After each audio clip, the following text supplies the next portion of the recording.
Él es Manuel, un niño de tan solo 9 años que vivirá lo peor, arriesgará su vida y perderá a los que ama.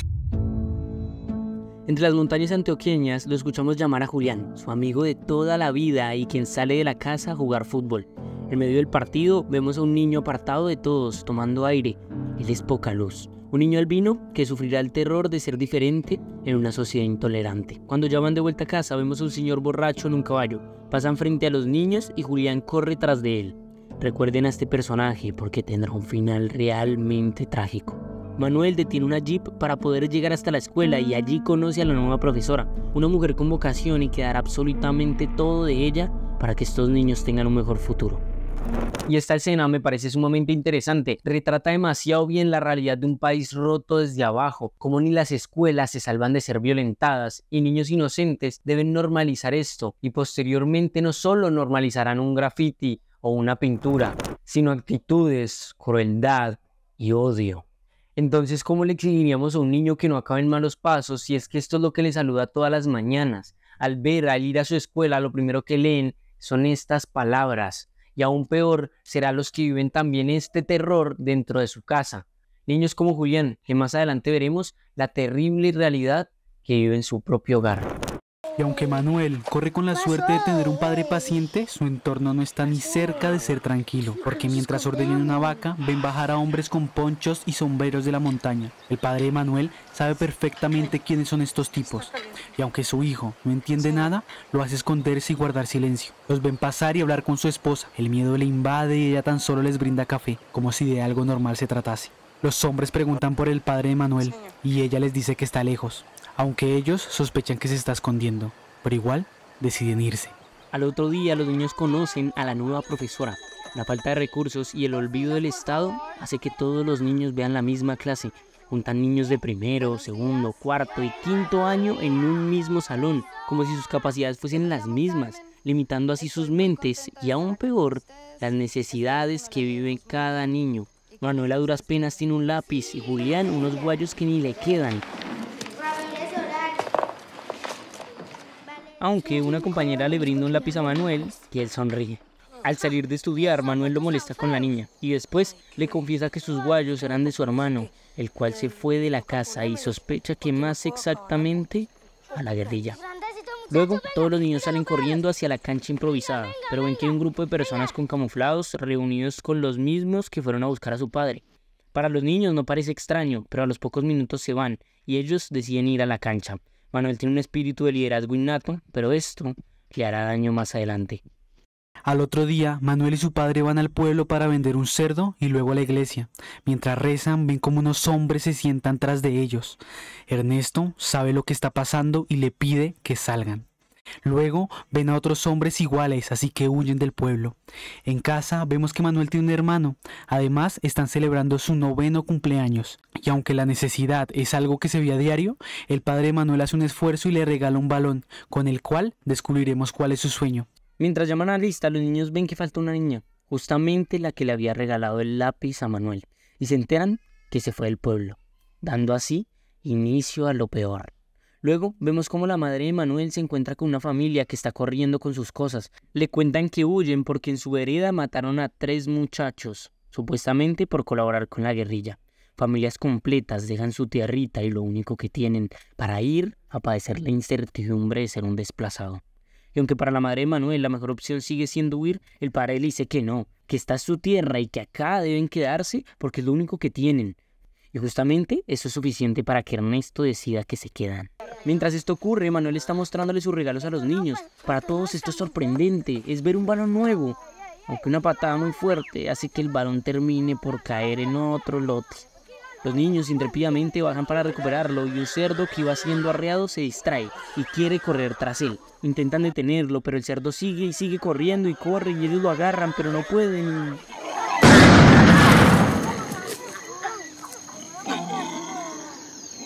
Aquí podemos ver cómo el balón simboliza todos esos sueños de un niño que ahora los ve inalcanzables por culpa de la violencia y de un Estado que los ha dejado en el olvido. Ese campo minado es la representación de los guerrilleros, paramilitares y gobiernos que ahora convierten el perseguir sus sueños en miedos, porque cada paso que dan en este terreno podría significar la muerte. Ya en la noche vemos como el padre de Manuel y el padre de Julián hablan del peligro de la cancha y les ordenan que ya no pueden jugar allá. Manuel insiste en que quiere recuperar su balón, pero su papá lo calla y le dice que no. Ya siendo de madrugada, la madre de Manuel está huyendo junto con su hermano, y aunque Manuel no está muy seguro de lo que está pasando, la sigue. Pero llega un punto en el que se arrepiente y sale corriendo. Busca a Julián y llega a su casa, pero ve cómo lo están maltratando. Su padre claramente es un alcohólico y violento, por lo que Julián no solo sufre el temor del campo colombiano, sino además el de un hogar roto. Mientras llora y hace lo que su padre le ordenó, se comporta de manera hostil con Manuel. ¿Y cómo no respondería de forma violenta si su respuesta solo es resultado de vivir en violencia? Vive a la defensiva por el miedo a ser atacado y no se puede mostrar vulnerable por el miedo a que se aprovechen de él. Y aquí está otro punto crucial: la vulnerabilidad es indispensable para amar, para sentir y para crear vínculos enriquecedores entre los seres humanos. Una persona que le da miedo mostrarse vulnerable jamás podrá crear vínculos sociales sólidos que les permitan descargar todo lo que les atormenta, porque su inseguridad nunca les va a permitir confiar, y no poder tener este tipo de vínculos solo deriva en sentirse profundamente solo. Luego, mientras Manuel acompaña a Julián a hacer lo que su padre le ordenó, hablan de cómo el hermano se fugó, de cómo actualmente está en la guerrilla, y Manuel le pregunta si le gustaría irse también. Él responde que no le parece mala idea. Igual, en su vida actual no hay más oportunidades. Caminando de vuelta, se detienen en una casa que parece estar abandonada, y Julián le dice a Manuel que le va a mostrar algo. Saca una tela de la que tienen envueltas algunas balas de las que les trajo su hermano. Julián habla con tanta naturalidad sobre las balas y sobre a qué armas pertenecen, que aterra como un niño de su edad sabe más de la guerra que de sus pasiones. De camino, Manuel insiste en recuperar el balón, pero Julián le dice que es imposible, y al pasar por un árbol de mandarinas, se roban algunas. Pocaluz viene por el mismo camino y vuelve a hablarles sobre el balón. Manuel les insiste que lo recuperen, que si lo logran recuperar, él se los prestará a ambos, y esto los convence, por lo que van a recuperar el balón.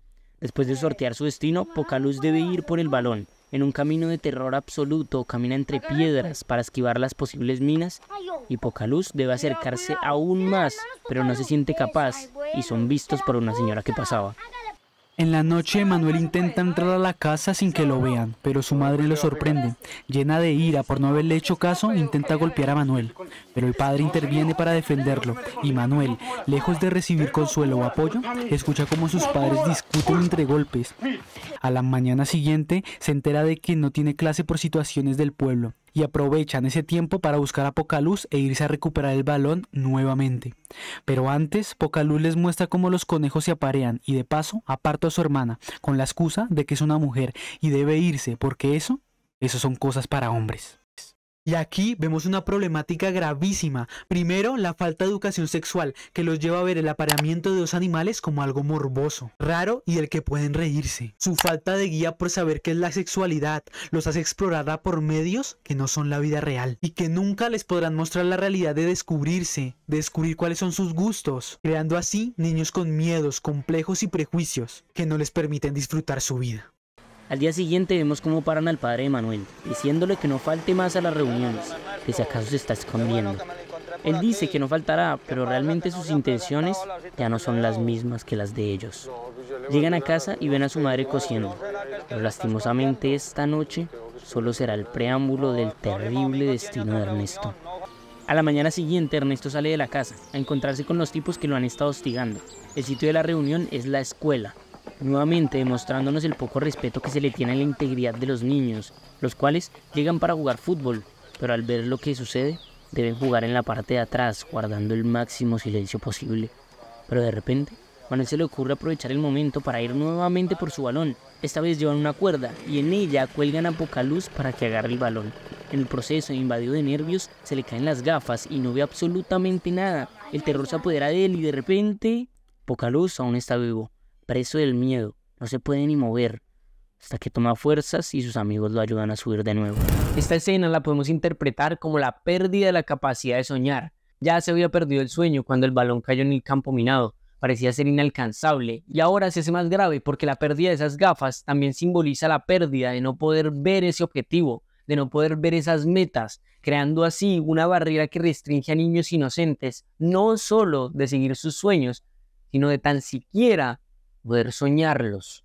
Y de esto nos podemos dar cuenta en esos jóvenes que anhelan cosas como ir a la guerrilla, porque creen que es su única salida, su única escapatoria a todos sus problemas y a todo el terror que les ha agobiado desde que nacieron.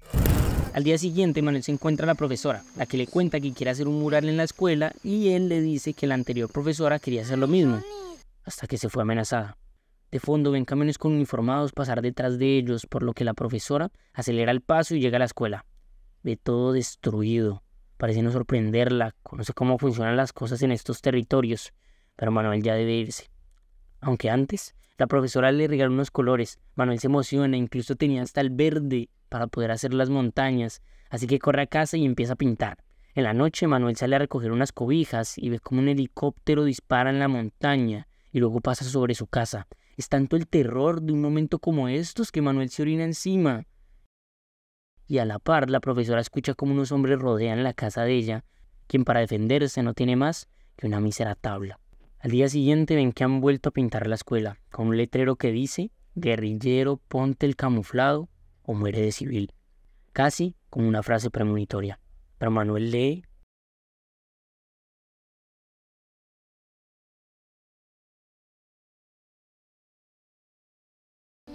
Luego la profesora empieza a pintar la escuela junto a los niños, pero ninguno se atreve a empezar, es que le temen hasta cubrir una pared.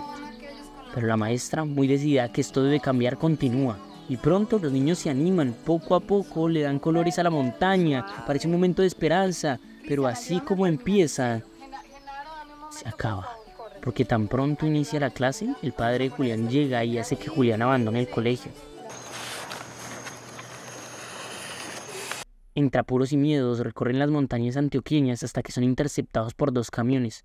Julián corre hacia la casa, pero su padre es retenido y tildado de guerrillero. Al llegar, ve cómo su casa está marcada. Guerrilleros, dice la entrada. Grita mamá, mamá, una y otra vez, desesperado, pero no hay respuesta, porque su madre tampoco está. De la misma forma y unas horas después está Manuel, gritando Julián.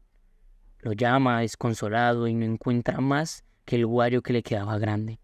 Parece que ahora el amigo que lo acompañó desde que nació ya solo se convertiría en un recuerdo.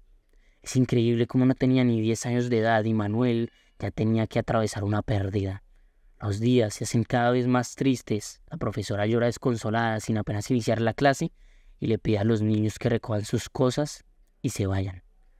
Ellos, en la inocencia, solo ríen, pero la profesora se queda llorando mientras la violencia, las injusticias y la indiferencia del resto del mundo se apoderan de su dolor. A la par, el padre de Manuel ve un caballo pasar con el cuerpo del padre de Julián, completamente torturado y masacrado. La realidad es cada vez más violenta. Ernesto sabe que debe salir de ahí, como también se va la maestra, que entre lágrimas sabe que los deja a su suerte, pero su vida corre el mismo riesgo. Los niños nuevamente desamparados y con miedo se despiden. Pocaluz y su familia también abandonan el pueblo por el miedo y se dan un último adiós.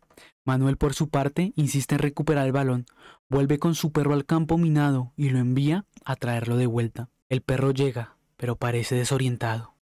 De repente vemos otra vez a los uniformados llegar a la casa de Manuel. Ernesto no sabe dónde esconderse, se mete en el baño, pero ellos no se cansarán de buscarlo. Mientras tanto, Manuel corre hacia su casa, escucha cómo pasan helicópteros a toda velocidad, pero sigue corriendo, presiente que algo tuvo que pasar.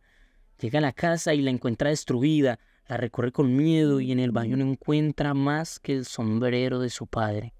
Ni se imagina lo que ha pasado. Así que decide intentar ordeñar la vaca para que cuando llegue su padre haya leche. Pero mientras lo intenta, escucha 2 disparos en la casa. Entra y la madre empaca todo con afán, mientras Manuel pregunta por su padre y ella solo ignora la pregunta y sigue empacando. Pero antes de continuar, Manuel quiere recuperar su balón. Vuelve otra vez al mismo campo minado, con la cuerda y decidido a que esta será la última vez que lo intenta. Se amarra al árbol mientras con piedras va intentando limpiar el camino y lo consigue. Tiene el balón en sus manos y mientras vuelve encuentra las gafas de Pocaluz, las guarda como su último recuerdo y lo logra. Parece ser el mínimo consuelo en una situación tan desalentadora. Están siendo desplazados de su finca, corren de lo único que tienen y aún peor, van incompletos, sin una parte de sus vidas y sin saber qué les espera. El dolor les invade, pero es seguir o morir. Se suben al camión y mirando atrás, se despiden. Como ellos, hay decenas de familias más, familias que huyen dejando atrás su vida, sus anhelos, su poca tranquilidad y tan solo se llevan rencor y odio. Rapidito que vamos allá, papá. Sin duda alguna, una película increíble que nos narra una realidad, cómo pueblos son primero dominados por guerrillas y luego exterminados por paramilitares, cómo a miles de personas inocentes las convierten en culpables y con la excusa de acabar a la guerrilla, terminan por hacerles vivir lo peor, los despojan de su tierra y luego lo convierten en coca. Y lo peor de esto es que sucede bajo la vista de todos. Tan solo hace falta buscar 2 o 3 cosas en internet para enterarnos de la realidad, para enterarnos de lo que sufren y así querer alzar la voz.